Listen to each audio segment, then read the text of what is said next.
Well, hello, dear viewer. 'Tis Uncle Jonah here yet again, surfing the sea of beer, and hopefully entertaining you while I do so. It is another one from the elements of beer, and this time we are looking at hops. But are we really? This is interesting. There are the two beers that are in the hop thing that we're looking at, or at least in the box I got.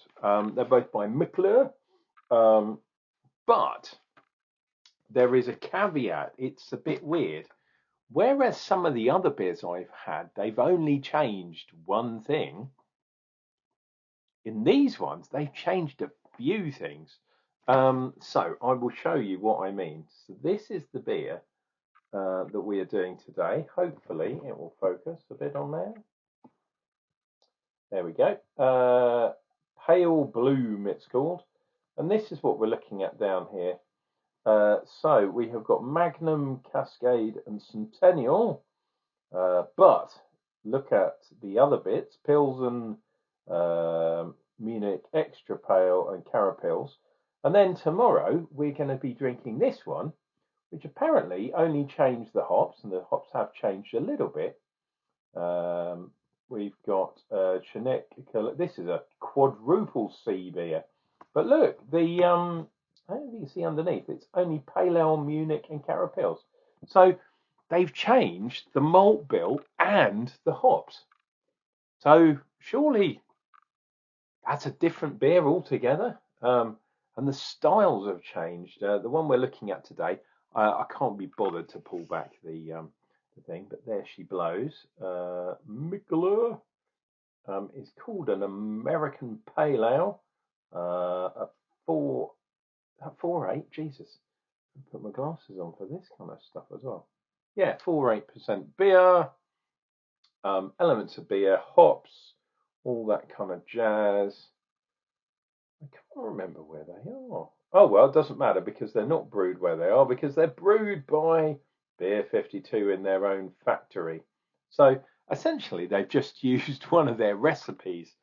This is where I get a bit cynical, and I try not to be, dear viewer.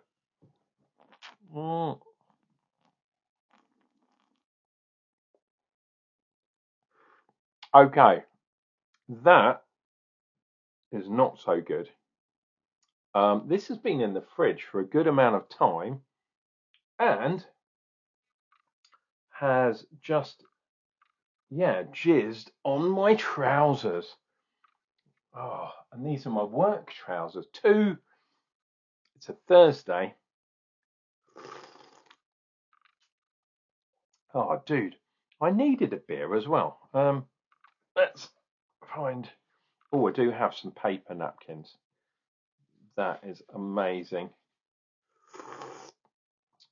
Okay, so I'm going to mark you down, Mikkeller, purely because that should not have happened. Especially with this style of beer. It's a pale ale. Ugh. That is not fun. Thank you, Beer 52. Maybe it's not Mikkeller's fault. Maybe it's Beer 52's fault. And breathe. This, I used to get this a lot when I was doing my beer reviews. And then I started taking precautions. And tonight, no good at all. Don't like that. Very much do not like that. Right, let's do one of these. So that's Mikkeller. You're not going to get a good score on my beer, on Untapped at the very least. Boom. Wow. Okay. You can't plan for these kind of things. We've got a finger's head. We've got, look at that. Look at that. That's what I'm talking about, that carbonation. I don't think I'm blaming Mikkeller for this. I'm basically blaming Beer 52 because they made this beer in-house in Belgium, probably somewhere like that. I just, ridiculous. Right. The other thing is, I found that although this made me very, very happy, and it has the spider diagrams on there.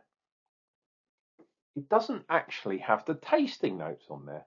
That head there. So you have to rely on looking at the tasting notes online, and then you've got an addition as well.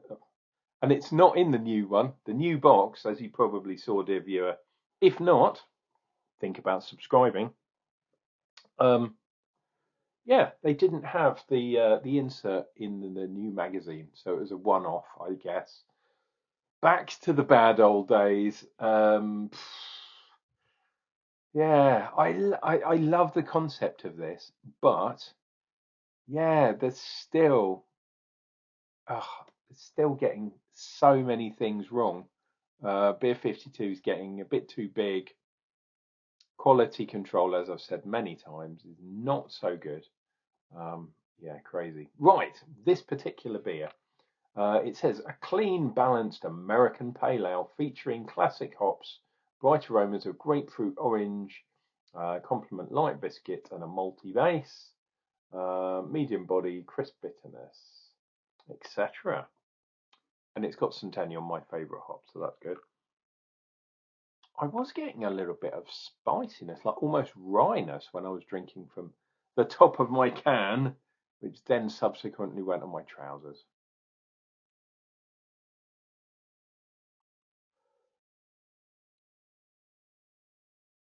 I am getting a kind of fruitiness. I wouldn't call it orange, I mean citrus, yeah, maybe more like a marmalade kind of thing. From the nose, I'd say there was something like Amarillo in here, but no, apparently not. Centennial, yep. Cascade, might be the Cascade, and Magnum. Cascade always used to give me peach for some reason, but yeah, I'm not getting that here. I am kind of getting a bit of sort of almost a buttery thing, which could be an off flavour. Naughty, naughty. Might not be, but it could be. Depends if it follows through in the mouth. Let's dive in, dear viewers. Just, wow, ridiculous.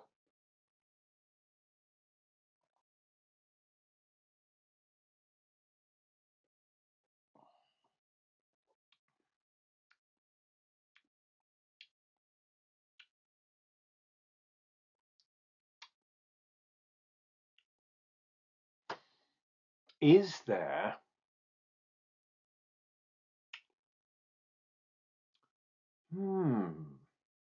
is it that kind of buttery, popcorny thing in the background there, which would indicate off flavour to me? Maybe I'll give them the benefit of the doubt. What do you guys think? If you've drunk this beer, let me know down in the comments below. Are we thinking some sort of... I always get this round the wrong way. Is it diacetyl or is it DMS? That's the kind of buttery, popcorny one. You're going to be screaming at your screens, dear viewer.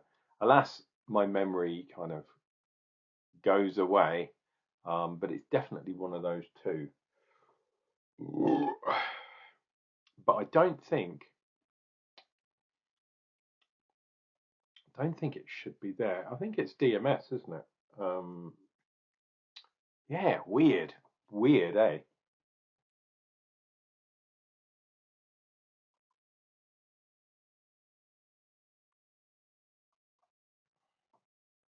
And they're saying it's really hoppy, but it isn't. Yeah, there is a little bit of bitterness there. So yeah, I would give it that. In the kind of lagery type vein,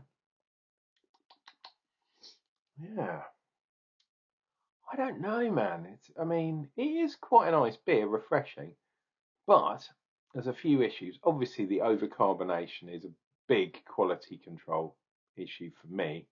Imagine what that would have been like if I hadn't had it in the fridge. And it's been in the fridge for like probably nearly a week because I haven't done many videos of late. But yeah, it's nothing amazing, to be honest. It does taste like an old school, have they called it American pale? Yeah, American pale. So yeah, I kind of go with that. But it's not the best one I've ever had. And it doesn't, for me, it doesn't showcase the hops enough. This is meant to be a hops experiment. I don't know if it's showcasing the hops that well. I might have done something hop-wise with a single hop and then done more or less the same beer. A pale ale is quite a good example. Keep the malt bill the same because don't forget they've changed between these two beers. They've changed the malts as well, which is absolutely nuts. Probably changed the yeast as well. um, yeah, just absolutely ridiculous. So yeah, there's no comparison as far as I can tell. Well, there's none so far because I've only tried one of the beers, um, and it exploded on my trousers. I'm going to say that a lot in this video. Let's get this finished anyway.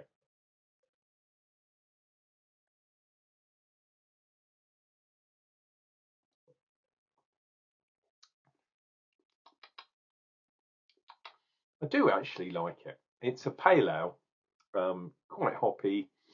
You do get a bit of that malt stuff through. Is there some off flavour behind the beer? Some people put deliberately kind of make things have a tiny bit of an off flavour in the background. It's not it wouldn't put me off drinking this beer, put it that way. I've had much worse examples. But no. Uh, yeah, I don't know why you would choose this for an hop experiment. Very, very bizarre. Hey, what can I say? There is a tiny bit left at the bottom. I reckon this is going to be quite hoppy.